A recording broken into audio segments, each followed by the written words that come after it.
Welcome to everybody. This is a webinar about developing an energy performance contracting.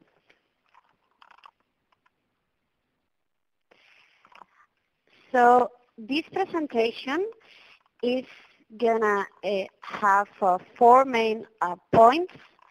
First, a brief introduction about what an energy performance contract is. Second, the different stages in an energy performance contract, including the commercial or pre-contractual stages and the energy contract itself. And finally, the implementation and operation stage.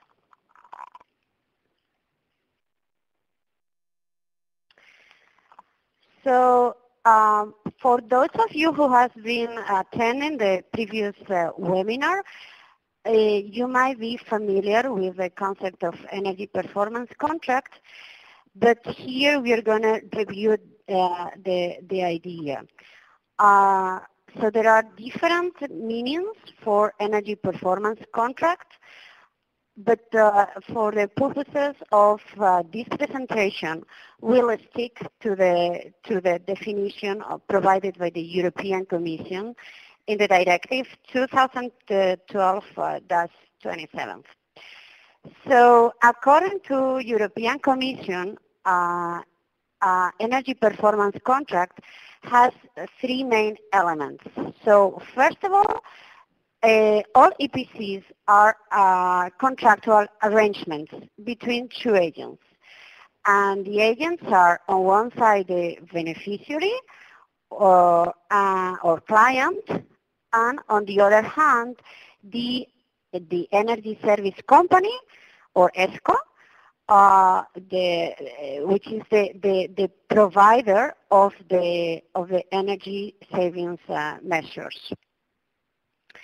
The second element of this definition is that the payment of the service is always related or proportional in part or fully to the level of savings achieved or the financial savings achieved through the implementation of the energy savings. A third element that is present in all EPC contracts is that the monitoring and verification is a key aspect of the contract. And this is why it is important to verify and monitor the savings achieved, as we will see later in this presentation. A second way of looking at the concept of energy performance contracting might be as a creative financing. This is an idea supported by the Joint Research Center of the European Commission.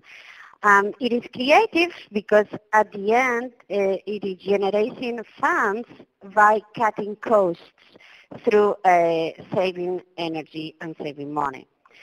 On the right side of this slide, as a summary, in those 3 red balls, you might find the main elements of all EPC contracts. So implementation of the energy saving measures, it's mandatory, that will produce some economic savings, and those economic savings will be used to finance the implementation of the measures. So once this concept is clear, we also have to have in mind that when developing an EPC project, there are some technical and financial conditions that must be present. And this is a very simple idea. It's simply that a certain level of potential for energy savings needs to occur. So the scale of the project matters here. more than likely they will not point in putting an ESCO plan for a very small facility because the level of consumption and consequently the potential for achieving savings is too low. So moving forward to this slide, here it shows it's on the main stages of the whole process of developing an energy performance contract. So at the first sight, we can see that there are two very different sort of stages. On the left side, we see the pre-contractual steps, and on the right side, the implementation and operation. So I'm gonna just go through them quickly because later on during the presentation, this process is gonna guide us through the whole EPC contract. All EPC contracts start with the commercial stage, which means the selling phase. That usually is followed by an stage of feasibility studies that can go from the quickest one, or the quickest can, but if they turn out to be positive, they might be followed by an energy diagnosis who goes deeper, quantitative analysis of the consumption, and also feasibility study, which also consider financial aspects of the EPC contract. If, as a result of these phases, it turns out that the project is profitable, both parties might be interested in signing an energy performance contract. And we will refer to the main points that needs to be considered in that contract. Once the contract is signed, the implementation and operation phase starts. And I start with the deployment of the energy saving measures, and also with the plans to keep the operations running and performing in a smooth way as forecasted during the pre-contractual stage. And this is achieved through energy management systems put in place, and at the end, in a final stage of the project using measurement and verification tools to check out that those savings were really performed, achieved, and tools can be split between parties.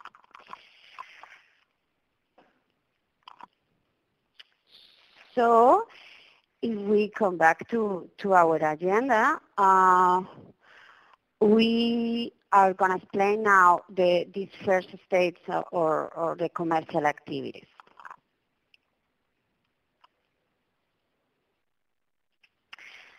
So the first thing to have in mind when we talk about the commercial stage is that it is a long process. It can take up to 18 months to sell an ESCO project. The other important regard of these commercial activities is that it requires both types of capabilities and knowledge.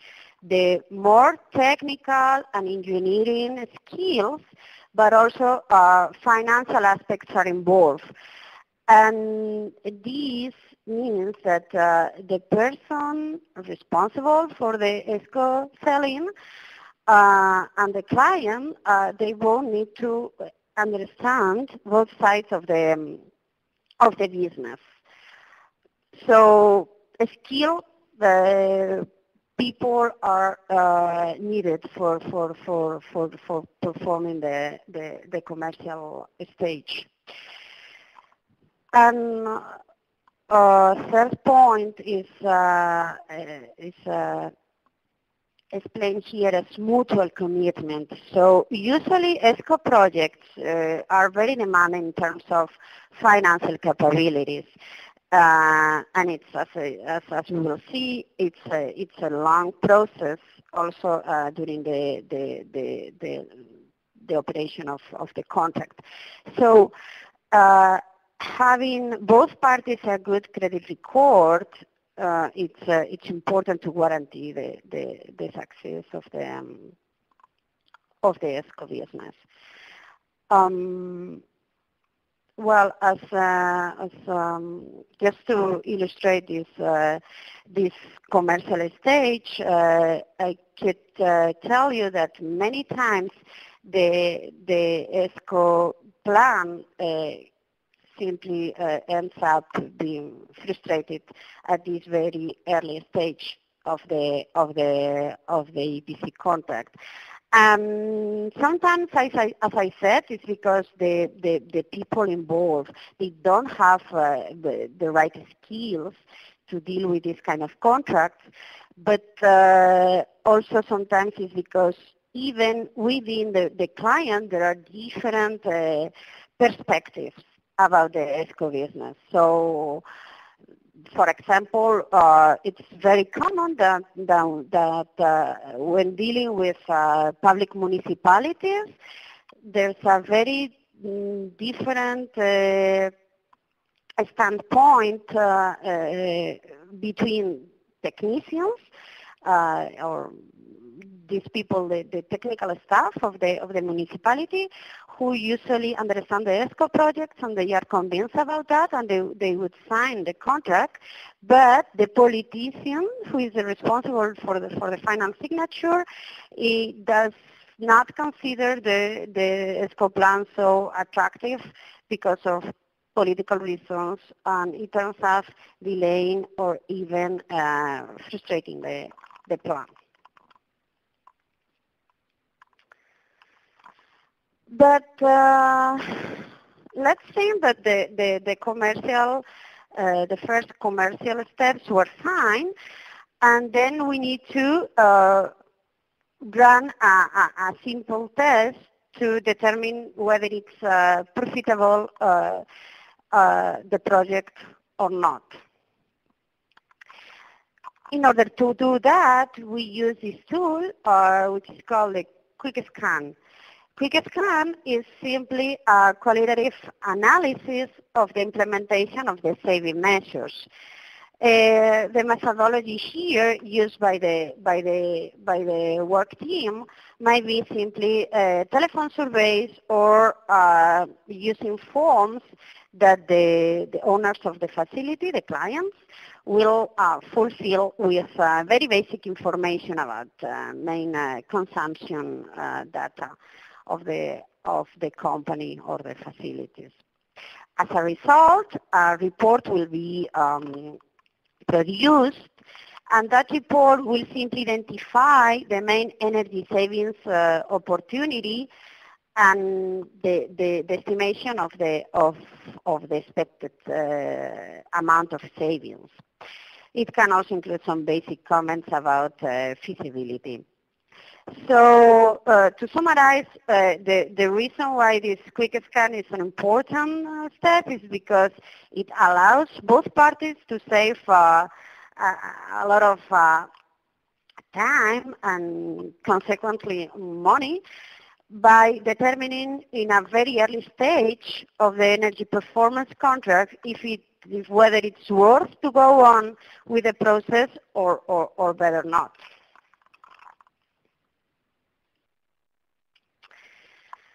So if that Quick Scan result that the project has potential to go on, then both parties will need to conduct a more detailed analysis about the consumption and the energy features of the facilities. And this is done through an energy diagnosis. So energy diagnosis has a deeper scope than the quick scan because it will go through the quantitative data too. And also it will estimate the amount of savings, as I said, quantitative, and the associated investment needed to achieve them. So in that case, the methodology will include the analysis of the invoices, visits to the facilities if needed, and the calculation of the investments. As a result, the work team will produce a report with providing a big picture of the whole facility with its profile of energy demand, the energy balance, which shows the different levels of consumption by users, and also it will suggest a first set of measures and even a pre-analysis of the most suitable ESCO scheme to finance the process. If we go step by step, as we did previously, this energy diagnosis will start with an inventory of the consuming equipment. So this means that the work team will check out the main data about the facilities, like how many hours of operation, if there is any regulation related to that particular facility, etc. The consumption will be analyzed at least through through gathering the energy invoices for the last year and the procurement optimization of the energy supplies. And considering all these diagnoses, at this point, the expert should be in a position to provide a first set of in either energy efficiency or renewable or both kind of measures to improve the energy savings. But it's important also that not only a list of measures is given, but a set of criteria has to be put in place because as it always happens, budget is limited. So we need to determine which measures are more interesting for the client. So there are several parameters or criteria. Can be the payback or the time that I need to get reimbursed for the investments. The estimated savings, if my goal is to save the most, and other criteria.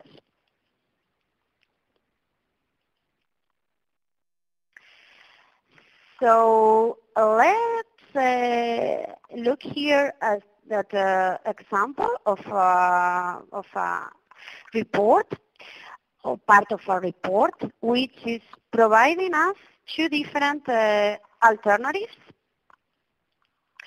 In the first case, the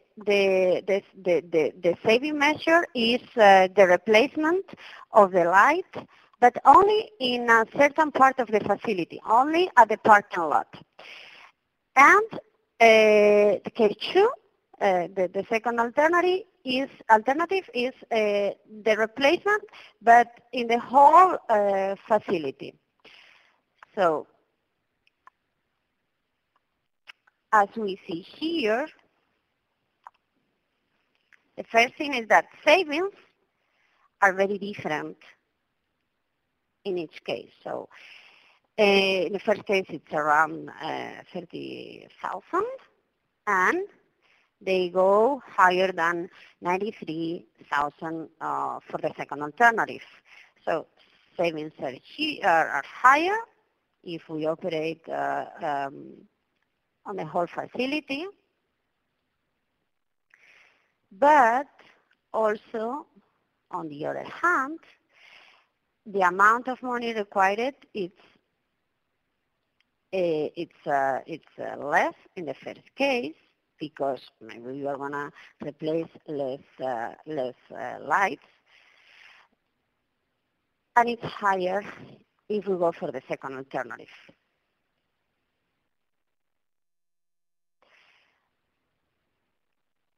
The economic indicator here is the payback, and surprisingly, payback period for the first case is much shorter than in the second case. So what can happen here is that there are several considerations to have in mind when looking at different alternatives. So as I said very early in this presentation, the size of the project matters. So obviously, if we are operating through the whole facility, like in the second case, we will have much room for improvements than if we only go for the parking lot. Another thing, and that explains why the savings are higher, and that's why more than likely the EPC contract is going to be more profitable. But also another consideration which might happen in this case, and it's very typical when dealing with replacement of lights, is that there are some cross effects. A typical example of a cross effect is when we replace conventional lighting, like for instance, by LED, which is a much more advanced technology, we obviously gain in terms of having a more efficient and nicer light, but the extra heating that was produced by the conventional lighting, because as you know, in conventional bulbs, they transform part of the energy in heating, is not going to happen any longer, because LED, they don't waste energy on heating. And this is a cross effect, and it has to be considered because it can be significant for the purposes of an energy plan. Okay, so our next step will be the feasibility study. Feasibility study, it's again another analysis of the technical and financial feasibility of the project, but it goes deeper on the qualitative and quantitative study of the measures. So the feasibility study, which will be the last study to determine whether it's advisable to go on with the ESC or not, will also analyze the investment model, the financial scheme that is going to support the whole business. The feasibility study includes visits to the facility, raising data, the data that we have not collected yet, because we need site visits, the detailed calculation of the measures and the investments related, but also includes operational and maintenance costs, which were not looked at in the first place. And as a result, it will produce a report. The importance and the difference of this report compared to the previous ones is that this is based on real data, on data that has been achieve or obtain through the installation of measurement equipment. So after conducting a feasibility study, we will be able to understand which is the real energy demand, the energy balance, detail of the measures, investment and savings, and also a deep analysis on the ESCO investments needed.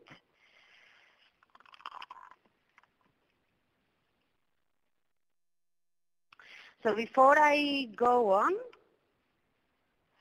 with the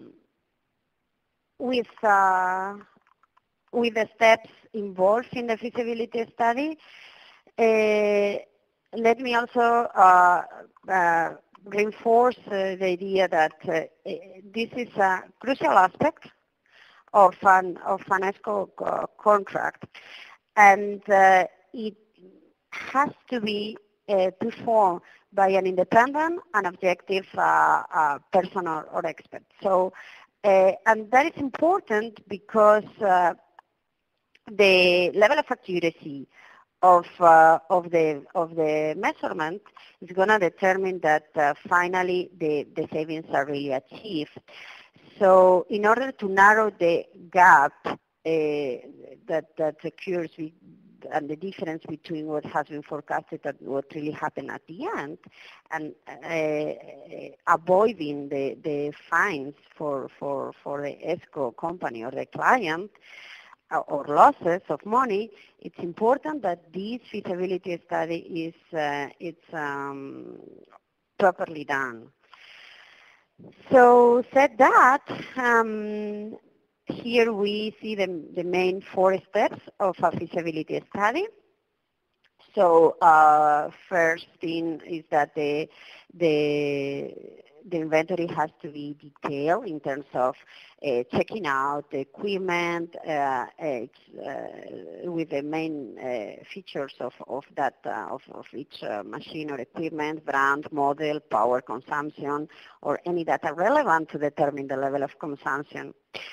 But also if there are some maintenance activities put in place for that equipment. Once we obtain that information, it will be important to analyze this real data, collecting the invoices, but for a longer period than in the previous analysis, conducting on-site measurements. Also habits of the facilities are relevant, how many hours that it works when the people enter into this kind of facilities, the workers I mean, if there's a huge difference between seasons because of the weather or not, and all this with the goal of finally determining or defining the baseline of the ESCO project. Once the diagnosis phase is complete, next step will be putting or deciding which are the most interesting measures to take up. And this will depend also on the budget constraints and the criteria established. Finally, the energy service project will be anticipated, how it's going to work, how the difference between the baseline scenario and the real performance will be deal between the parties. Okay. So here there is a simple example of this kind of report of feasibility study, but only the main points. So we have 2 different alternatives. This is the case of a self-saving EPC. As you can see on the first row, the share of savings is 10%, which means that above a certain threshold of savings guaranteed, the savings above that threshold, 10%, it's going to be for the client and the rest for the ESCO.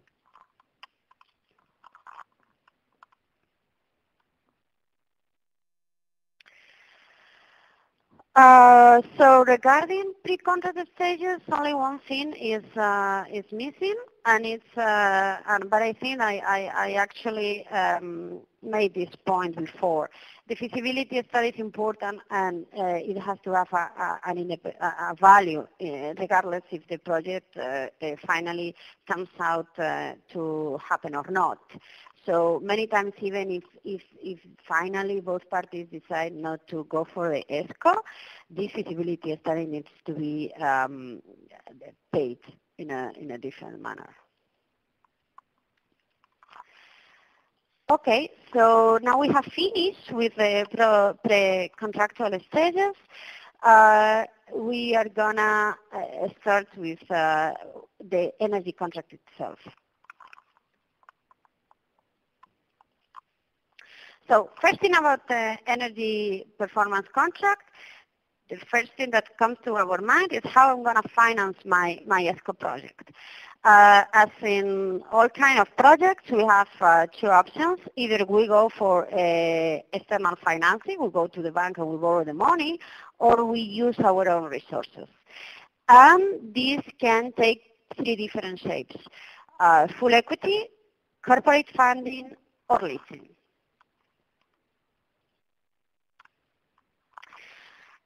And now I'm going to explain briefly each one of these schemes, but what is important is to have in mind that they all have advantages and disadvantages. So when we talk about full equity, we mean that the client or the ESCO, whoever is going to take the responsibility for funding the project, will use 100% their own resources. So this, as I said, has good points because it's going to speed up the project, simply because it's not needed. There's no need to conduct a credit check. For example, I'm going to use my own money, so I don't need to negotiate with a third party. However, it might end up being more costly than going for a corporate financing than using external funds. This happening because the cost of opportunity might be big, and I'll explain that. Let's say that if I use corporate funding, which means I go to a third financer and I ask for money to implement my project. Okay, bad point here is that it's going to delay a little bit the project because they will need to look at my profile, my credit profile, and it has obviously a financial cost. It has interest and other cost of the debt. However, maybe if those instruments are proper elaborated, it might end up being more profitable or more rewarding for me because I can use that cash for a different project that is more attractive. It's the same thing that happens if you want to buy a car. You can use your own money or you can borrow money. And maybe with the cash that you get through your loan, you can invest that money on a different project that turns out to be more profitable, like let's say, I don't know, paying for a master's degree. So these are the two first options. A third option is leasing. Leasing means that there is a financial entity who has the ownership of the equipment. So what the client or the ESCO does is using that equipment. using that equipment and paying a lease term for that. The financial entity is committed to provide additional services such as maintenance and insurance. And once the contract has expired, the client or the ESCO can buy the equipment for at a reduced price because it has been used for several years now. So the advantage here is that the payment deadlines are shorter than in the other two types, and also that the taxes, specifically the VAT, is not part of the business because they buy at the end of the contract and they don't need to pay for this tax. The problem is that being this kind of ESCO project technically so complex, most of the financial entities would not have the technical capability to provide this kind of financial scheme.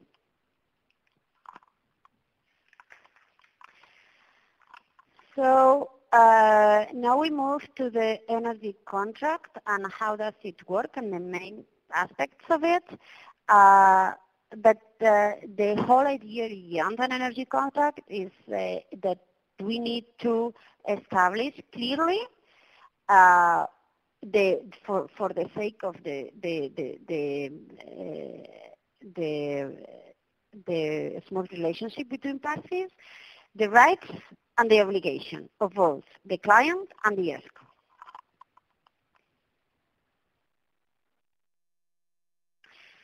So in this slide, we can look at the main elements of a contract.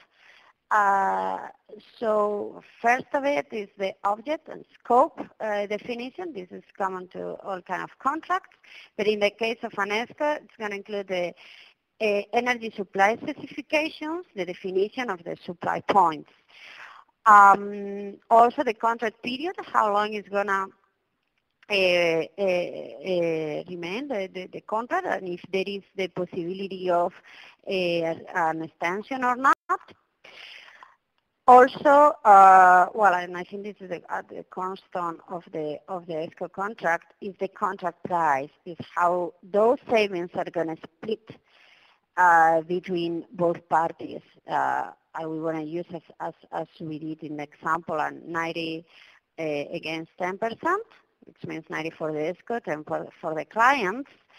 And this is going to be calculated in relations with energy savings. Also, which is going to be the indicator used to calculate those savings. Indicator is the use factor and can be, for example, the hour of operation of a facility. Another important point is how invoicing it's going to happen, how it's going to be, how parties are going to report those savings. It's going to be annual or bimensual, etc. Other clauses are related with the end of the contract, simple because there's a breach of the contract, force majeure. And finally, common clauses to contracts like confidentiality, the way of notification, and legal basis.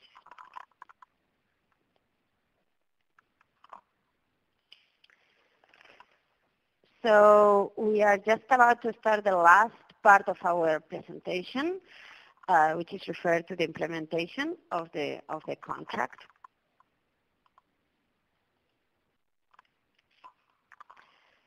Implementation of energy saving measures, it's also a long stage of the contract.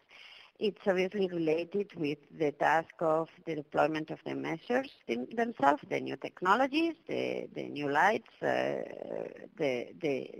measures that has been decided to put in place. Here, design is key to guarantee the success of the ESCO. Many times underperforming equipment may end up undermining the profitability of the whole contract.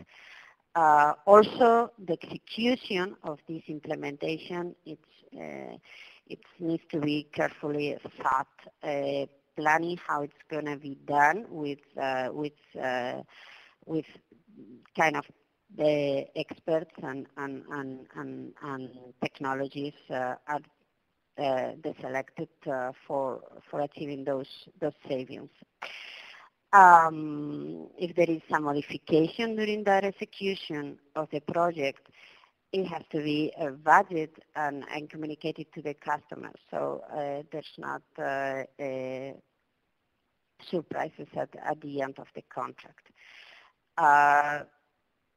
Let me tell you here that to a large extent, the gap between predicted and performed energy consumption is due to a lousy implementation of the measures.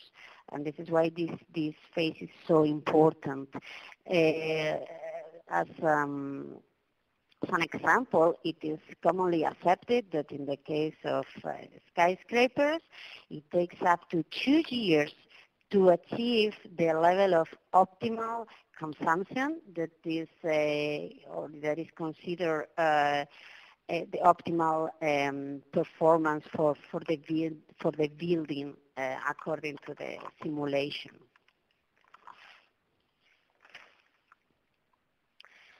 Okay, if we go with more detail into this implementation of the energy saving measures, we'll see that at the beginning there will be a design stage, and at this point the implementation company has to make sure that all areas of the company are really involved and committed to the project. Also, coordination is vital to guarantee that the different companies working on that project, maybe there are some subcontractors, they do a good job. And in order to ensure that, there has to be a proper selection process of subcontractors.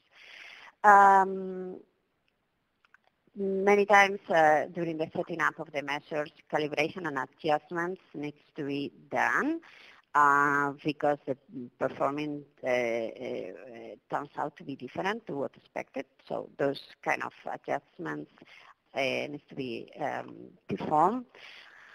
And finally, testing and running all kind of tests to ensure that the operational characteristics remain as anticipated during the earlier stages.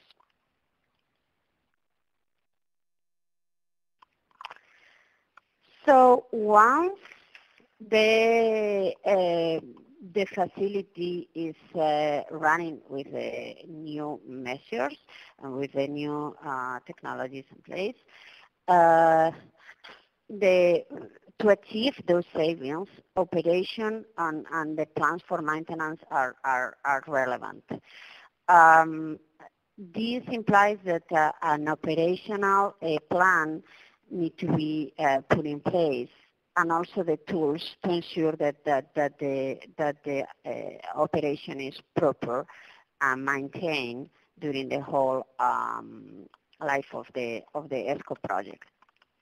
When we talk about maintenance tools, we are commonly referring to building management systems, VIMS, or remote metering that allow us to on real time understand which is the consumption, if there is any peak load, or if there is any kind of difference that may be due to a bad operation of the system. And maintenance plan, on the other hand, it's related to this kind of measures that we plan for the case that something is not working properly. So they can go from conductive maintenance, which are done in a routine and continuous manner. But there's also preventive maintenance to avoid this kind of incidents before they really happen. Corrective maintenance, once we have the incident we have to fix it, or even technical or legal maintenance, which is mean up to date to the last regulations that obligates the client to make some modifications.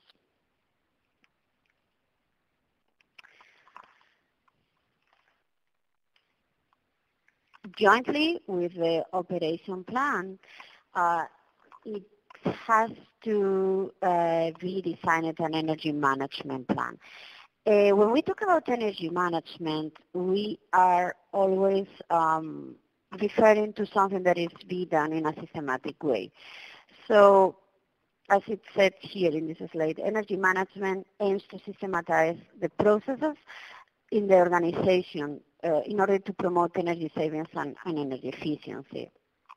And it will look at the consumption, so monitoring and controlling the consumption to make sure that there are not incidents on that, the installation, developing the operation program for the responsible of the maintenance and the other users of the facility, maybe a user's guide for that equipment is needed, and investment. So all the energy and the purchases done by the facility must be analyzed and done according to a certain standard or protocol.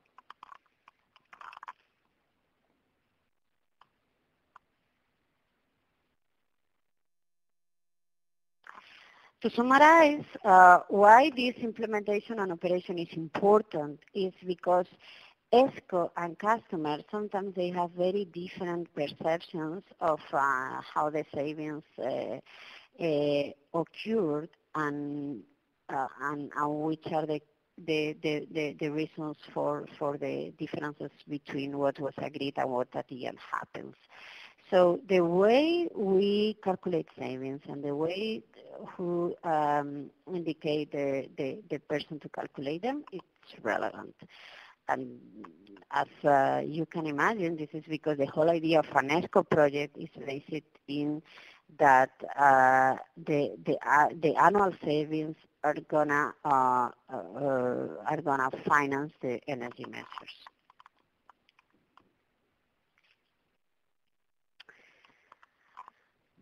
So now we are at the very last stage of the ESCO project, and it's called measurement and verification.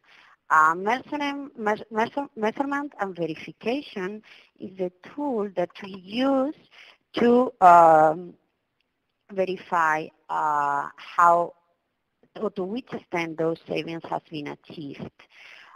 The result is a report revealing the amounts of savings achieved. Only to say here is that the only thing that's important here is that there are many M&V standards, such as EVO, International Performance Measurement and Verification Protocol, ASRAE, SEMP, etc. They all try to constitute a sort of standard, so both parties are on the same page when they finally decide how to, or they quantify the savings and the benefits that they got out of the ESCO project. So with this last point, the presentation is finished. Thank you everybody for your attention, and I hope it was interesting for you.